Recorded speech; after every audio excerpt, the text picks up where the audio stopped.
আমি একটি হাদিসের প্রেমে পড়ে গিয়েছি। হাদিসটি হলো, আপনি যখন নিজের ঘরে নীরবে কান্না করেন, আল্লাহ তখন ফেরেশতাদের উদ্দেশ্য করে বলেন, কোন জিনিস আমার এই বান্দার চোখে পানি আনলো? ফেরেশতাগণ বলেন, আপনার বান্দা সুখে নেই, আপনার বান্দা অনেক দিন হাসেনি।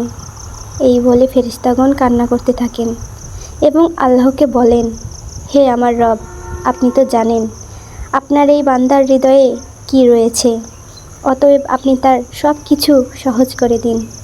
আল্লাহ বলেন, আমার এই বান্দা এমন কিছু জীবন থেকে হারিয়ে ফেলেছে যা সে অধিক ভালোবেসেছিল।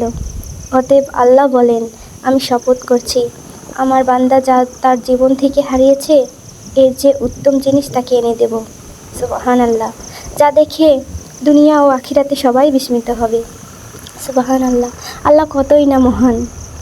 আল্লাহ কিন্তু সবই জানেন, তারপরেও তার ফেরেশতাদের ডেকে এই কথাগুলি বলেন।